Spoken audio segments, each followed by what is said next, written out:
Okay, so in this video, we're going to show you what it looks like when mainstream media continues to humiliate themselves on how they choose to cover the flash floods that happen in Texas. And then Scott Bessent had a great interview with CNN. He shut down Dana Bash left and right, and I think you will enjoy that as well. As usual, we'll show you what both sides are saying and then give you the bottom line.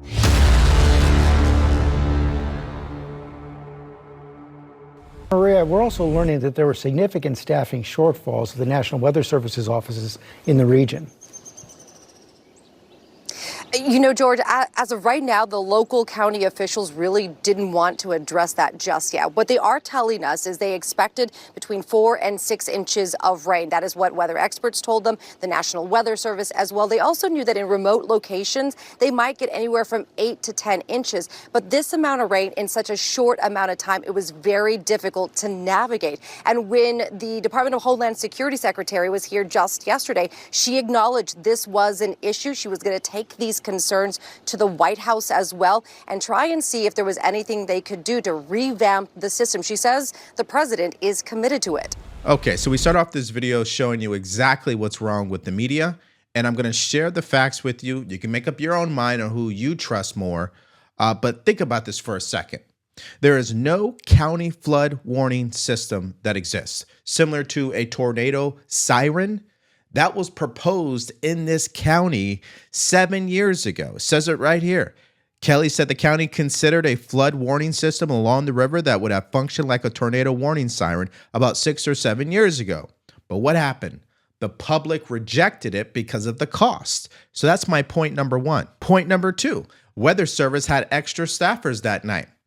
Here it is. Where the office would typically have 2 forecasters on duty during clear weather, they had up to 5 on staff. Quote, there were extra people in here that night, and that's typical in every Weather Service office. You staff up for an event and bring people in on overtime, hold people over. So bottom line is up front, the media is going to lie to people blatantly, and they don't care about the facts. They want to blame President Trump, but there's no connection here.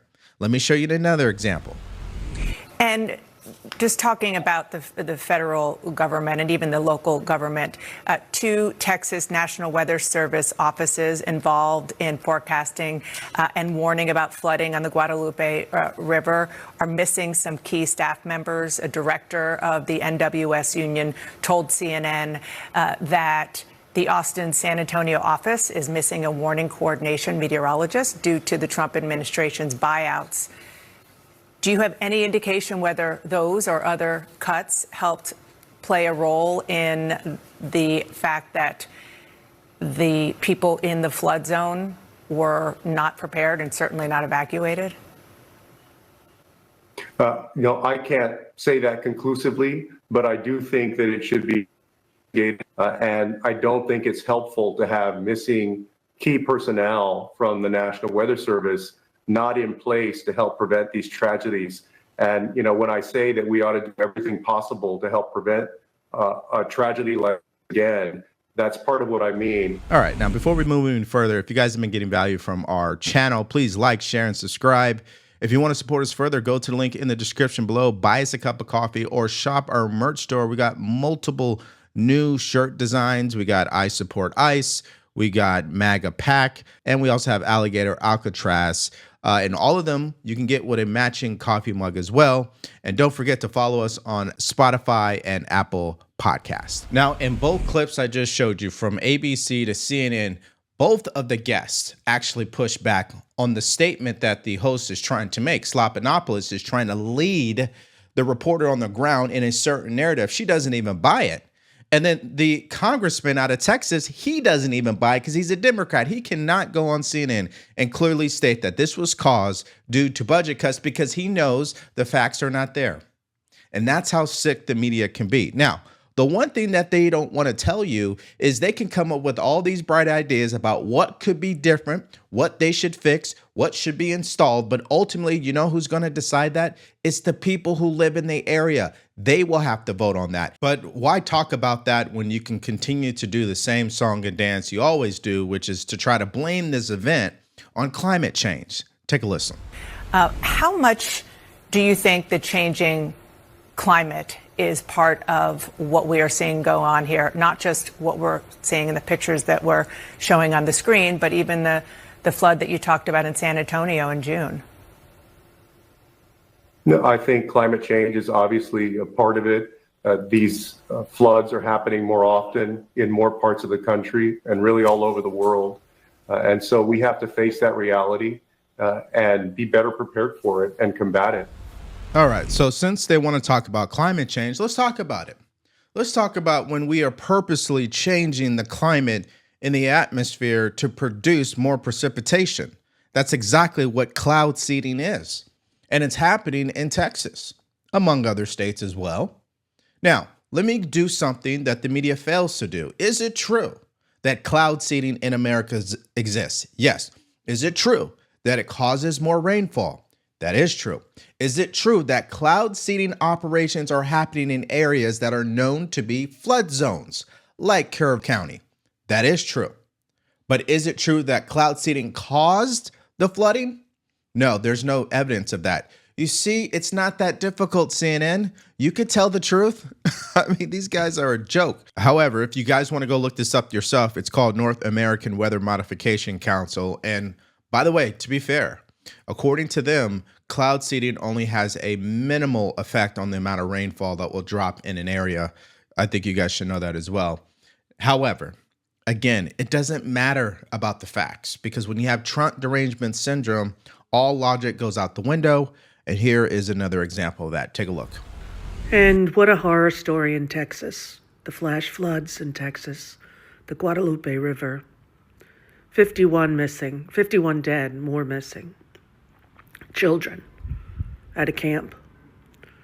And you know, when the president guts all of the early warning systems and the weathering forecast abilities of the government, these are the results that we're going to start to see on a daily basis because he's put this country in so much danger by his horrible, horrible decisions and this ridiculously immoral bill that he just signed into law.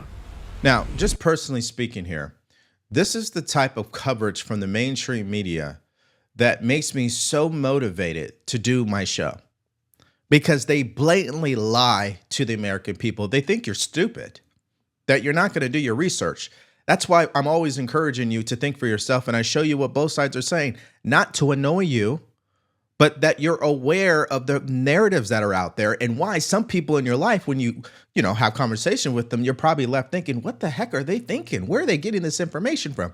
They're getting their information from people like this. They're that delusional. So you just got to be aware. Now, here's what Speaker of the House Mike Johnson had to say that actually triggered a lot of people on the left, but I echoed the same sentiment. Take a look. State and federal resources have just poured into that area. Is there anything more that can be done congressionally, legislatively to help these folks? In a moment like this, we feel just as helpless as everyone else does. I've talked to my colleagues there in Texas, Chip Roy and August Pfluger, whose families, that's Chip's district. August's daughters were at the camp. We also had Betty Carter of Georgia, had grandchildren there. It touches so many families, and all we know to do at this moment is pray. Every available resource has been deployed. The president, of course, is dialed in and watching this develop moment by moment as we are, and we'll handle supplemental funding requests as they come in, but right now they're still trying to do rescue and recovery, and our hearts go out to all of them. All right, so I don't know if you guys know this about me or not, but I used to have a particular bad habit when I was serving in the military. Now, thankfully, I was able to kick this bad habit cold turkey, but I know most people are not that lucky. That's why I'm proud to partner with today's sponsor, Fume. Fume is a smokeless, careless, non-nicotine fidget device that gives you the oral sensation of vaping, but without the negative effects. And it's a new wellness habit to replace your bad habit. Listen to this. Fume customers have said it helps them calm down. And as a supporter of Fume myself, I could say the cool mint flavor is the perfect pick-me-up when I need it the most. So try Fume today. And when you buy their Journey Starter Pack, they will give you a free Fume topper for added fidget fun. All you have to do is hit the link in the description below or go to tryfume.com/Devoria or scan the QR code on the screen to kick your bad habit with Fume today. Yeah, so for some reason, him saying that we should be praying for the families is something that's triggered a lot of people. They believe the Trump administration is not doing enough. In fact, they blame President Trump for this. And when you're dealing with people like that, there's not much you can do, right? it's kind of like the saying, arguing with someone who's an idiot makes you an idiot too. So we don't need to waste our time truly entertaining this derangement that they have.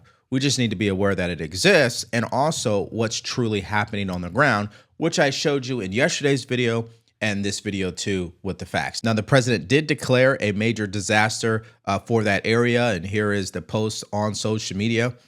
He's making sure FEMA and all assets are available. He even wrote a letter to the governor, and at the bottom of it, he said, our wonderful secretary, Kristi Noem, is available at all times. Okay, and now we move to our next update, and that is Scott Bessent. He did an interview with CNN Dana Bash this morning. And as usual, Dana likes to push a particular agenda, frame a particular narrative. But every now and then, she tries it on the wrong person. And in this situation, that is Scott Bessent. Take a look at this. Okay. When you talk about these letters and you talk about kind of the 90 deals in 90 days, or at least the president did back in April, so far that we've seen 3, and they're not concrete deals the way that we're used to seeing trade deals. They're frameworks. Mm-hmm. The president has a reputation, self-described deal maker. So why haven't we seen the kind of deals that he promised in the last 90 days? Again, he didn't promise this, and when we send out the 100 letters to these countries, that will set their tariff rate. So we're going to have 100 done in the next few days. And but that's not a deal, that's a threat. No, that's the level. That's the deal. If you want to trade with the United States, this is. But that's not a negotiation. That's just many of these countries never even contacted us. So that's the thing about being the deficit country, Dana, is when you are the deficit country, you have the leverage. These are surplus countries that they have exported more to us than we export to them. So we have the leverage in this situation. So you think after economists have already come out and said, hey, President Trump probably knows more than we do in regards to tariffs. He was right. We were wrong. And these are official stories that were published by legacy outlets that CNN wouldn't continue to try to push that narrative. But in the end, the main point here, folks, is that media loves to say that it's Armageddon on any decision that President Trump makes. Time goes on. Everybody sees that it's not Armageddon, and then the media moves on to some other story and says that that's Armageddon. I mean, this is the game they continue to play. I think that there's been a lot of doom mongering, a lot of scaremongering, and this isn't the first time, by the way. During the president's first term, lots of folks said that the president's historic tariffs on China during the first term were going to be terrible for the economy, and there was no lasting evidence of that whatsoever. There was no meaningful economic inflation, no meaningful economic slowdown. Everything was actually pretty okay in response to the tariffs last time, and thus far, again, this time we have a repeat of the same performance, whereby lots of folks predicted that it would end the world, there would be some sort of disastrous outcome. And once again, tariff revenue is pouring in. There's no sign of any economically significant inflation whatsoever, and job creation remains healthy. Yeah, so I understand the criticism here. President Trump, where are all the deals you said we were going to have by 90 days? I get it. I understand that criticism. It's a great question. But at the end of the day, is the economy crashing or is it continuing to be resilient? Are tariffs really disrupting our ability to grow as a country? Not at this point.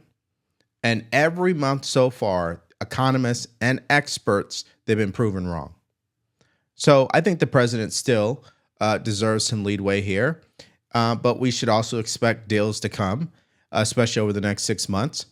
And we'll see what happens. Now, here's the president yesterday on Air Force One updating people about what he plans to do on Monday.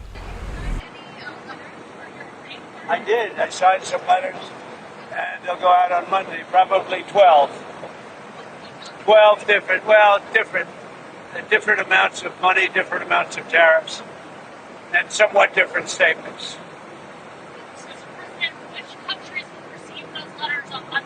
You'll be announced. I have to announce it on Monday. I can't do it. Yeah. So what the president is talking about is sending letters to certain trading partners. He says the number is 12, where, hey, here's the bottom line. Here's our offer. Take it or leave it. And this is also a response to over the previous 90 days where they've been in these negotiations, and now it's time to make a decision. Now, here's Kevin Hassett the guy who's really leading the charge on this and what he had to say. Take a listen. You mentioned those letters that will start going out tomorrow, according to President Trump. He said about 10 to 12 countries will receive them.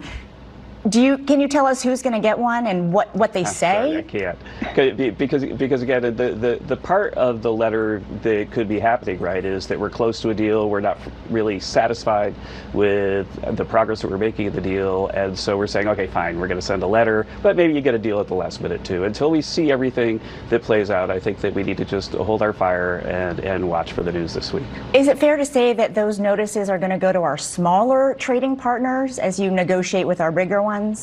I think that it could be that it'll be both, but also don't forget that when we have great trade deals, our smaller trading partners could become much bigger trading partners. And that's, I think, one of the reasons why countries are racing to set deals up with us ahead of the deadline. Okay, so in the end, once again, mainstream media does not have the ability to push back when it comes to President Trump and these tariffs because they have not done the damage they said they would do. In fact, the S&P 500 is at an all-time record high in history. And people are continuing to get jobs, as we've seen in the recent June jobs report. Now, the only negative, and it's my biggest criticism, is Jerome Powell. Can you lower the rates just for 3 months, please? I mean, come on. Because you guys have to understand something. If he refuses to lower the rates, our ability to go get a mortgage, our ability when it comes to credit card interest rates, our ability or the bank's ability to lend money becomes harder and more expensive. So that would be the main criticism right now. Now, let's go to the other part of this interview with Scott Bassett and Data Bash, and it's about the Medicaid hoax. As you know, Democrats claim Medicaid cuts, 13 million or 17 million, I mean, depending on which day you heard it, are going to lose health care because of the One Big Beautiful Bill. Here's one point that Scott Bassett had to make to Data Bash. Take a listen. ONDC is a 20% hike over 10 years, a cut. So Medicaid funding will go up 20% over the next 10 years. The people who Medicaid were designed for, the pregnant women, the disabled, and families with children under 14 will be refocused. The able-bodied Americans are not vulnerable Americans. So a work requirement or a community service requirement, that's very popular with the public, and many state programs have that now. Now, according to KFF health tracking poll that was taken February 18th of this year and published on March 7th, it says that most adults support Medicaid work requirements, including about 8 in 10 Republicans. And as you guys can see here, 47% are Democrats, 60% are independents, and 82% are Republicans. The president promised that there would not be changes to Medicaid benefits, and putting a work requirement is, by definition, a change to benefits. No, there are no change in benefits. There's a change in requirements to get the benefits. And what we are doing, we are bringing back manufacturing jobs. We are bringing back working class jobs. By securing the border, we have already seen working class wages move up. So we are creating jobs. People can get off Medicaid and get a job that has good health care benefits. I'm sure you've seen and heard a lot of the concern, including and especially from Republicans who are the most vocal in Congress, about the fact that those work requirements are going to be very cumbersome to actually prove, and it will inevitably force the people who need that Medicaid coverage off the rolls. Well, first of all, the Republicans are not the most vocal on this. It is a group of Democrats who unfortunately seem to think that poor people are stupid. I don't think poor people are stupid. I think they have agency, and I think to have them register twice a year for these benefits, that it is not a burden. But these people who want to infantilize the poor and those who need these Medicaid benefits are alarmist. Okay, so bottom line is what? You've seen the polls where majority of Americans support work requirements for Medicaid, okay? Now, let's not be naive here. Clearly, there are people who are currently employed receiving Medicaid. So that is an issue. And in time, we're going to find out if the Republicans' way of doing things with Medicaid is much more effective, helps Americans in a better way than the way that Democrats want to do it. Because ultimately, that is what will tell the truth here. Now, let's go to the next story, and that is about Elon Musk. We talked about it yesterday. We got to talk about it again. We know he launched a third political party officially. And Scott Bessent, in this same interview with Dana Bash, had some words for Elon Musk. Take a look. Before I let you go, it's not a big secret that you had your differences with Elon Musk when he was working in the administration. He announced this weekend that he is starting a new political party. Does that worry the Trump administration? The principles of Doge were very popular. I think if you looked at the polling, Elon was not. So I believe that the boards of directors at his various companies wanted him to come back and run those companies, which he is better at than anyone. So I imagine that those board of directors did not like this announcement yesterday and will be encouraging him to focus on his business activities, not his political activities. Okay, so you guys already know how I feel about this announcement from Elon Musk. Now, some people believe it will take votes away from Democrats more than Republicans, and I guess we'll just have to see about that. But there is a key detail that you should be aware of, and that is this post from Scott Adams where he wrote, if you are an analogy thinker, you compare Musk's New America Party to Ross Perot's third party run and conclude it is bad for Republicans, right? That's the initial reaction. But that would only be the case if Musk someday backs an American Party candidate for president, and I don't see that in his plan. If Musk only backs individual senators and representatives for his new party, as he has hinted, all he does is give Republicans a new way to get past politics to solutions the country wants and needs, such as deficit reduction. So essentially what people are saying here in regards to what Elon Musk is planning to do is that he's really going to start backing candidates that I would argue would be MAGA candidates, not necessarily Republicans, not necessarily Democrats, but candidates that really are aligned with reducing government spending, securing the borders, prioritizing criminal justice, making our city safe. I mean, on and on and on. Again, the agendas align with President Trump. The only difference is the government spending part. And we know Speaker Johnson and the Republicans, they're not interested in reducing the deficit. We know that. And the way the government is constructed, I don't think they can, unless you introduce term limits, and maybe that will do the trick. And then it looks to start a political party, we'll see where they go with it. My humble advice to Elon, who I admire very much actually, is that you may be dividing the forces of people who want to save Western civilization to the benefit of the people who don't. And so to the extent that this effort would divide conservatives and Republicans against each other, that would be helpful because it would leave the country to people who want unfettered immigration, who don't share your fiscal views, and so on and so forth. So we'll see where it goes. I sort of hope everybody puts the band back together the way they had it back in 2024, because when everybody was working together, things worked quite well. All right. Poor Scott Jennings, right? I mean, he truly is taking this to heart. And I really empathize. You know, I do support Elon Musk and his accomplishments and his contributions to humanity, especially online with the X platform, no question. I just don't think his focus in politics is really going to lead this country in the right direction if I was going to compare it to what he's doing with Tesla and Starlink and SpaceX. I think that's much more effective in his impact on our country and ultimately humanity. Now, I could be wrong. Maybe he doesn't back candidates that are MAGA approved, right? Maybe he starts backing Democrat candidates. The fact of the matter is, whatever he does, let's just hope that these are candidates that are going to take the voices of the American people much more seriously than the people we currently have in there at this moment. Because I tell you guys this all the time in almost every single video. The problem is not President Trump. The problem is Congress, okay? They continue to be the root cause of what's wrong with our country as far as policies are concerned, as far as the deficit is concerned, and especially these entitlement programs that if we don't do anything about in the future, newsflash, it will bankrupt our country. All right, so let's hear from you guys in the comment section. The reality about the flash floods in Texas, as I showed you, the local people on the ground, the people who paid the taxes, the people who vote, they don't want the same warning system that you would find in a county who gets hit by tornadoes because it's too expensive. So having said that, is there anything else the National Weather Service could really do here? Is there anything President Trump could do here? Right? I mean, it's interesting how they blame Trump, but don't look at the facts first. Let me know if we're on the right track and you guys were able to see the same thing. And then let's get your thoughts about Medicaid. I mean, it's almost as if I'm getting tired of talking about Medicaid because, again, it's like Social Security earlier this year. They kept saying Social Security offices were going to close down.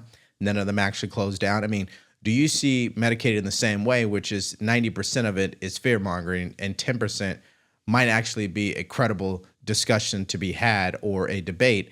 I'm just not seeing what the media is saying Medicaid and what it's going to do to people in our country. If you do, please let us know in the comment section below. I really want to hear your thoughts about it. Now, in case you guys missed yesterday's video where we talked about Elon Musk's announcement to this third party, you got to see the initial reactions, by the way.